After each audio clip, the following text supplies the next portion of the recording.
how much has been spent, how many units have been completed, how many are occupied, who owns them, and how many verifiable jobs have been created. Article 201 of the Constitution requires openness, accountability, and prudent use of public money. Public funds are not campaign material. They are taxpayers' money. Mr. President, constitutional government is measured not merely by the policies it announces, but by its fidelity to the rule of law and its development track record. Increasingly, Kenyans are witnessing a troubling pattern in which court orders are treated as inconveniences rather than binding commands of the law. The recent controversy surrounding the proposed Ebola quarantine facility in Laikipia illustrates this concern. When the High Court issues orders halting implementation of the proposal, pending determination of the legal challenge before it, the issue ceased being a political debate and became a constitutional obligation. Court orders are not suggestions. They are binding directives issued in the name of the people of Kenya. A government committed to constitutionalism demonstrates respect for judicial authority even when it disagrees with the judicial decisions. Selective compliance with court orders undermines the rule of law, weakens public confidence in institutions, and encourages a culture of impunity that no democracy can afford. The Constitution establishes no office, including the presidency, above the law. Respect for judicial decisions is not a sign of weakness. It is one of the clearest demonstrations of constitutional leadership. On public debt, your administration cannot continue blaming borrowing while continuing to borrow. It cannot continue increasing taxes while claiming to protect hustlers. Leadership requires responsibility, not selective memory. On youth protests and public criticism, claims that young Kenyans are merely being incited underestimate an entire generation. Young people do not need politicians to tell them whether they are unemployed. They do not need opposition leaders to tell them whether food prices are high. They experience these realities every day.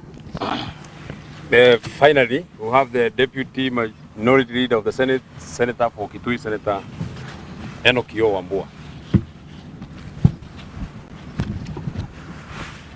Article 33 of the Constitution of Kenya 2010 protects freedom of expression.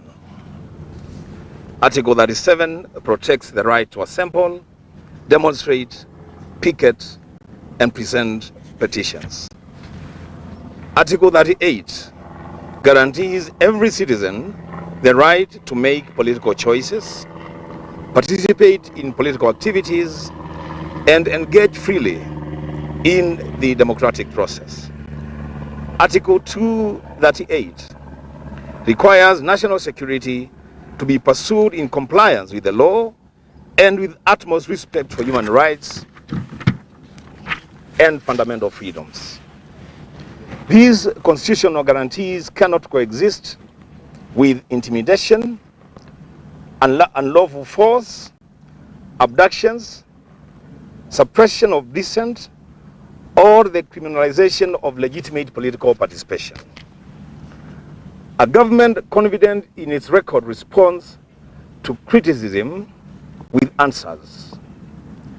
A government that responds primarily with insults, threats, arrests, or intimidation signals insecurity, not strength. Mr. President, Kenya needs a unifying leader at this moment in its history.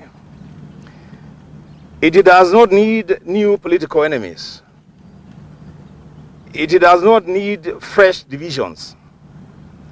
It does not need a return to the habits that are previously endangered national cohesion. The presidency must remain above factional warfare. It must speak for all Kenyans, including critics, opponents, dissenters, and those who did not vote for the government. That is the essence of constitutional leadership. The president is not elected to lead one side of the nation against another.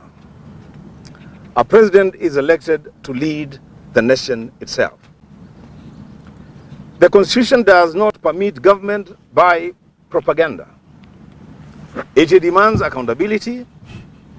Chapter 6 does not permit arrogance in public office. It demands integrity. Article 129 reminds all who hold executive authority that such authority is derived from the people of Kenya, equality in public office, and fidelity to democratic principles.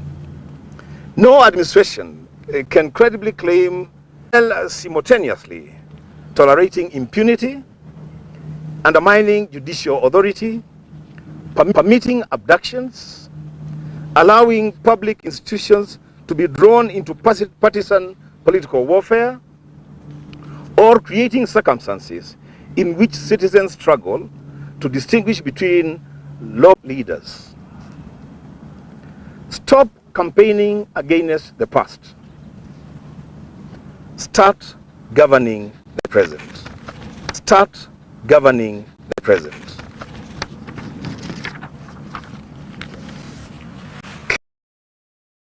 Kenyans, Mr. President, did not elect you to write letters to Uhuru Kenyatta. They elected you to lower the cost of living, create jobs, support farmers, improve healthcare, strengthen constitutional freedoms, and restore hope. If housing has succeeded, let completed and occupied homes speak. But do not ask suffering citizens to ignore their pain because UDA has written yet another political letter. Let us stop the pretense. Let us stop pretending William Samoei Ruto was not deputy. UDA is the ruling party. Kenya Kwanza is the government. The responsibility is yours. No excuses, no scapegoats.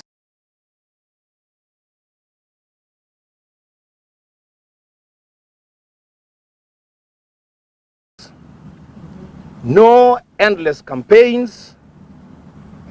Govern, Mr. President. I thank you. That would be